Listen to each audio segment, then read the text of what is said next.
Hey everyone, Irit here, and today I'm reviewing the Paul Rubens 24 half pan set, the brush set, and the cold pressed paper block. So there's just an overview of what I'll be talking about today. Soon we will get to more details, all the swatching and all that good stuff.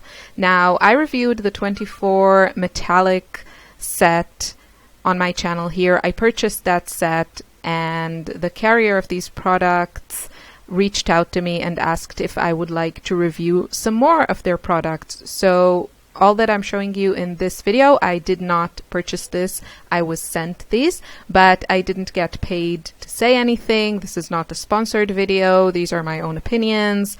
And yeah, that's just the facts, disclaimer and all that. So let's move on to the products. I will talk about the watercolors first, and then also about the brushes and paper pad as we get into it.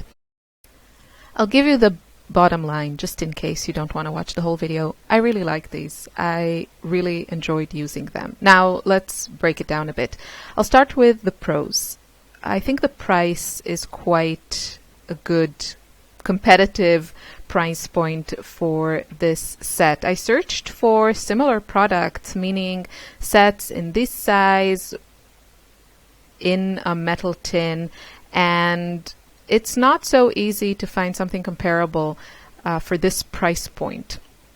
Now, I show you here on the screen the information that I found on Amazon about these sets with the pigments in each color, light fastness, and transparency or opacity. You can find all that on Amazon. I will leave all the relevant links below so you can check it out for yourself.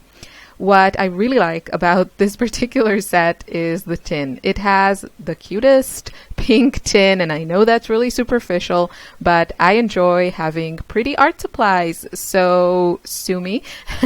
But for me, that is definitely, this adds a little something extra, and I think they offer also light blue and dark blue.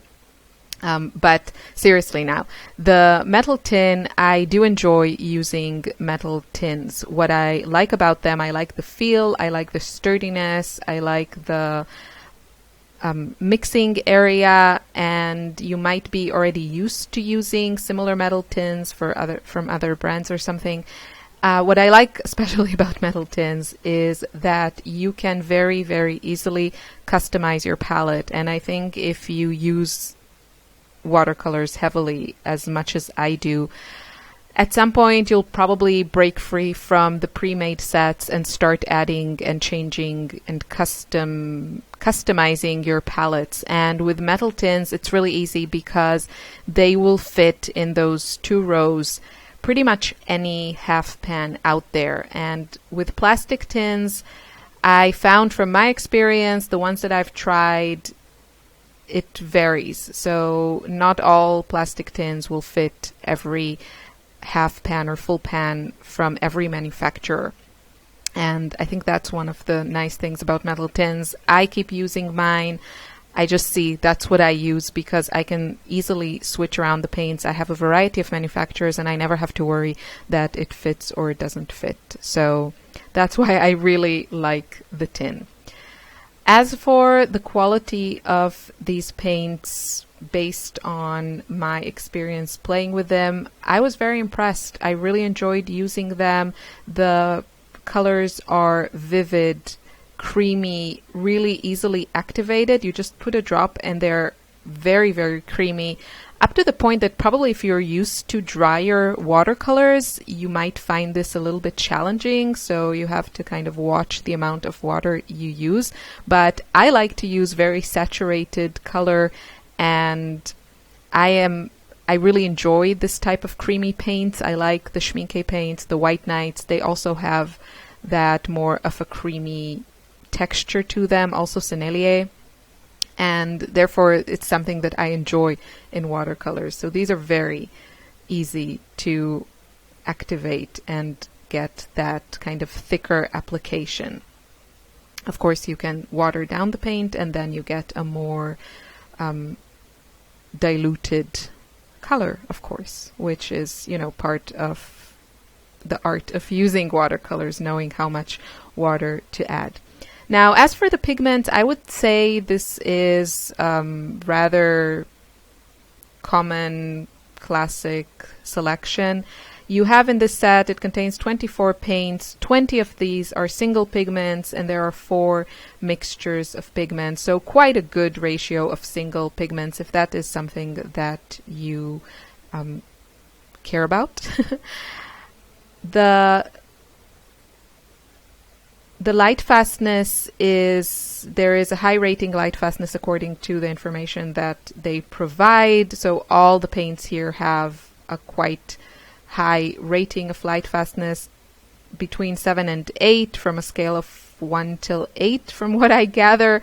Only the Prussian blue in this set has a rating of 6. But as I said, with these type of sets in the metal tin, it is really easy to just switch out one color or more if you want to. I think that's pretty much the pros of this set, and they definitely outweigh the cons in my opinion. So the cons are, and this is probably the first thing that I have to say is probably true to every pre-made set out there. The color selection, I think the color selection in this set is very good. It's very similar to other sets. And for me, what is missing here is probably one nice pink, like a quinacridone rose. I would say that's probably the only color I really, really wish this set had. Maybe that and Cobalt Teal, which Cobalt Teal is one of those colors that I don't think I've seen in any pre-made set, or very few have them. Maybe the higher end brands, but it's a more expensive pigment, so they usually don't include it in the pre-made sets. But that's my one kind of pet peeve. But that also has to do with the fact that I have been using watercolors now for several years, and I've gotten more specific with my personal preferences. But as a one go-to set, I think the color selection is pretty standard, I would say, and nice. Another problem that I have with this set, and actually the whole range, is that I find information about this a little bit more difficult to obtain. There is some on Amazon, but if you try to search for the company online, I couldn't find information very easily. So that's just something for me, for my daily use and enjoyment of these materials. It doesn't really matter, but I know for a lot of people it is important to have all the information accessible, so I'm just putting it out there. Also, when I asked the supplier if these come in open stock, the response I got was that they will also have at some point a 48 colors set, so a wider selection of colors, but I don't think you can at this point buy these open stock. But as I've said before, again, I'll repeat myself, with these type of tins, it's really easy just to replace a single color if you run out of it. So you can just purchase from another brand and put it in this tin. That's pretty much what I have to say about this. I want to talk now about the brushes. The set that I got has 4 brushes in a variety of sizes. I really enjoyed using them. I think they are lovely. My issue with them, and I'm just putting it out there, is that this is real hair. I should probably now get in the habit of asking more details about a product before I agree to receive it for review, because when I purchase things myself for my own money, I now try to search for vegan products that do not contain any animal products. And this is real hair. So real hair is considered by many to be superior to synthetic hair when it comes to brushes. I've had really good experience with synthetic brushes, and personally, I don't intend to buy any more real hair brushes. However, this set is lovely. It's very pretty, And this is true also to the watercolors. I think the brushes and the watercolors would make a beautiful gift. I plan on making a gift guide a bit later this year when it's closer to the holiday season. And I will definitely include these sets because I think they're just beautiful the way they are presented, and also the quality is very nice. But I think it has that extra appeal with the packaging that makes it really suitable for a present to your artist friends or family.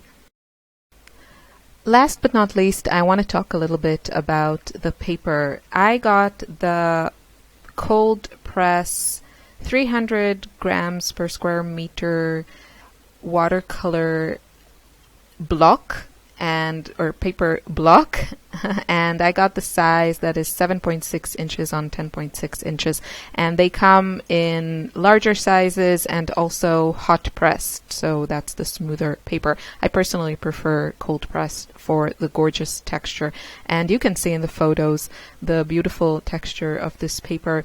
I really enjoyed it. It handled the color beautifully. I used a heavy hand also with a lot of water, and the buckling was quite minimal. Also a block, if you're not familiar, as opposed to a pad, a block has gum. The pages are like gummed together, glued together on all four sides, except a small area where once your painting is done or finished or dry, you can easily remove it with something like an X-Acto knife. And this paper pad, I was really impressed with it. Also, the pages removed quite easily without tearing, which I've had with other paper blocks. And I can only say good stuff. So check out these things. I'll leave the links below. I hope this was helpful, and have a wonderful day. Bye.